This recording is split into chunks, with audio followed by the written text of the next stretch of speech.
दीपावली खुशियों और रोशनी का पर्व है। इस दिन लोग अपने घरों में दिए जलाकर रोशनी करते हैं।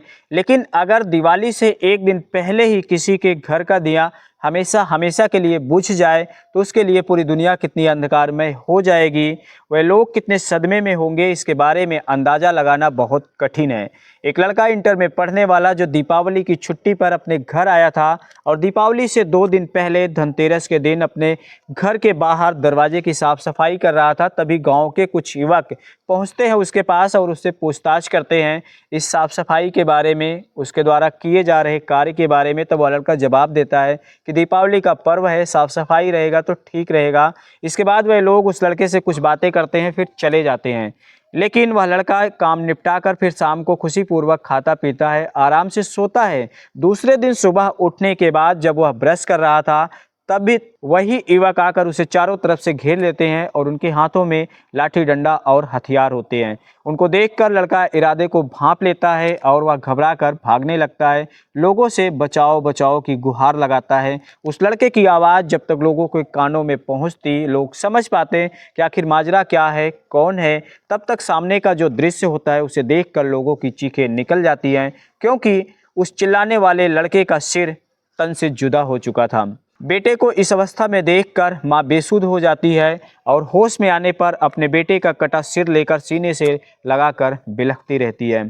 कहाँ की है यह घटना, कौन था वह लड़का और हत्यारों ने किस लिए इस तरह निर्मम तरीके से उस लड़के को मारा, आज की वीडियो में हम इसी घटना के बारे में जानेंगे विस्तार से।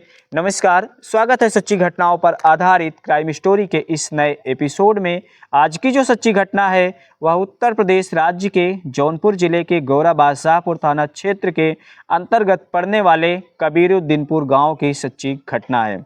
दीपावली से 2 दिन पहले धनतेरस का दिन होता है, यानी 29 अक्टूबर। गांव का ही एक युवक होता है रामजीत यादव, उसका सुपुत्र होता है अनुराग यादव। अनुराग 5 बहनों में इकलौता भाई था और इंटर का छात्र था। साथ ही वह खेलों में भी रुचि रखता था और ताइक्वांडो का खिलाड़ी था। दीपावली की छुट्टी पर वह घर आया था और धनतेरस के दिन शाम का वक्त था। जब वह अपने घर के बाहर दरवाजे की साफ सफाई कर रहा था तब गांव के कुछ युवक पड़ोसी भी उसमें थे, आते हैं, उससे पूछताछ करते हैं इस साफ़ सफाई को लेकर, उसके द्वारा किए जा रहे कार्य को लेकर। तब अनुराग कहता है कि दीपावली का पर्व है, इस दिन साफ़ सफाई रखनी चाहिए और वह अपने काम को करता है। लेकिन वह लोग चले तो जाते हैं, लेकिन दूसरे दिन 30 अक्टूबर दिवाली से एक दिन पहले सुबह 7 बजे का वक्त होता है।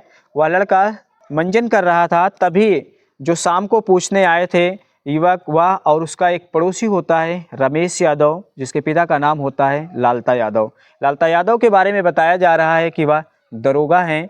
रमेश आता है, उसके हाथ में तलवार होती है, उसके साथ और 2-4 लोग होते हैं, किसी के हाथ में लाठी डंडा तो किसी के हाथ में हंसिया दराती होता है।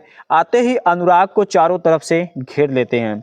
अनुराग उनके इरादे को भांप लेता है और वह घबरा कर चिल्लाने लगता है, बचाओ बचाओ की गुहार लगाता है। अनुराग की आवाज़ पड़ोसियों तक पहुंचती है, घर में रह रही उसकी माँ बहनों तक पहुंचती है। सब लोग समझ पाते हैं कि आखिर अनुराग को क्या हो गया, किस लिए चिल्ला रहा है घबराकर। तब तक बाहर का जो दृश्य देखते हैं उसे देखकर लोगों की चीखें निकल जाती हैं, क्योंकि जो रमेश यादव आया था, जो अनुराग का ही पड़ोसी था, वह अपने तलवार से एक ही बार में अनुराग का सिर धड़ से अलग कर दिया। इस अवस्था में अनुराग को देखकर लोगों में आक्रोश व्याप्त हो जाता है, लेकिन तब तक हमलावर सब भाग जाते हैं। जो अनुराग की मां होती है वह बेटे को इस अवस्था में देखकर बेसुध हो जाती है। होश में आने पर अपने बेटे का कटा सिर लेकर वह अपने सीने से लगाकर बिलखती रहती है। बहनों का रो रो कर बुरा हाल है। जिस कलाई में कल तक वह राखी बांधती थी, आज वह कलाई उजड़ चुकी है। परिवार के लोगों का रो रो कर बुरा हाल है, सब बेसुध हो चुके हैं। इस घटना के बारे में पुलिस को सूचना दी जाती है और मौके पर जिले के आला अफसर जो डीएम होते हैं, एसपी होते हैं, सीओ होते हैं, गौरा बादशाहपुर थाना के थानाध्यक्ष अपनी पुलिस टीम के साथ घटनास्थल पर पहुंचते हैं। मृतक अनुराग की डेड बॉडी को पोस्टमार्टम के लिए भेज दिया जाता है। उसके बाद हत्या आरोपियों को दबिश देकर शाम तक गिरफ्तार कर लिया जाता है। लेकिन इस घटना के पीछे जब पुलिस पूछताछ करती है, जो कहानी निकल कर आती है वह बेहद मामूली होती है, जिसे सुनकर लोग यकीन नहीं कर पा रहे हैं कि इतनी छोटी सी बात, इतनी मामूली सी बात के लिए इस तरह से घटना को अंजाम दिया जा सकता है। दरअसल इस घटना के पीछे की जो कहानी है, जो कबीरुद्दीनपुर गांव के निवासी हैं रामजीत यादव और लालता यादव। इन दोनों परिवार के बीच में पिछले 40 सालों से ग्राम सभा की 1.5-2 बिस्वा जमीन के कब्जा को लेकर तनातनी चल रही थी। दोनों ही परिवार में कई बार झगड़ा हुआ, लड़ाई हुई, मामला कोर्ट कचहरी तक भी पहुंचा, लेकिन न्याय नहीं मिल पाया।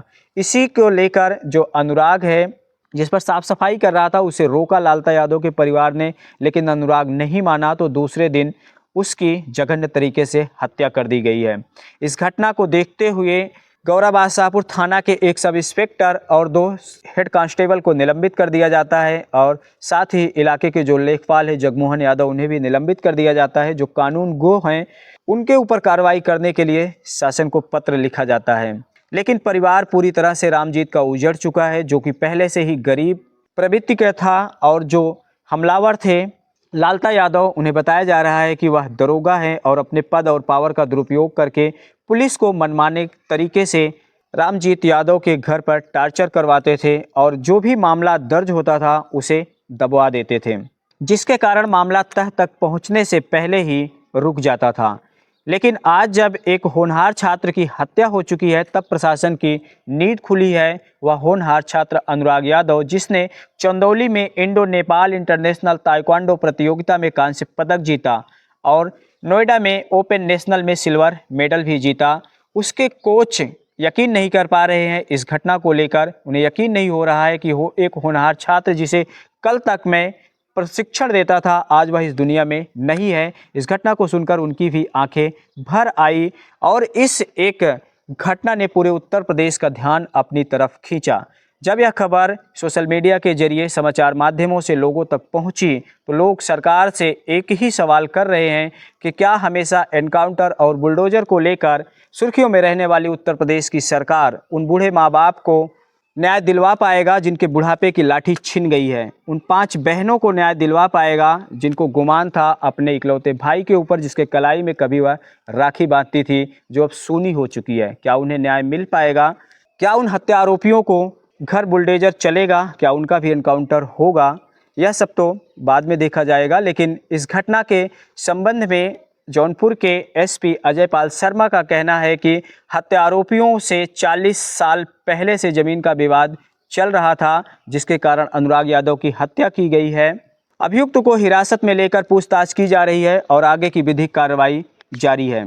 तो दोस्तों, इस पूरे घटनाक्रम को सुनाने का मकसद किसी का दिल दुखाना, किसी को परेशान करना नहीं है, बल्कि जागरूक करना है। तो आप लोग सजग रहें, सतर्क रहें। मिलते हैं अगली वीडियो में फिर किसी नई घटना के साथ। धन्यवाद।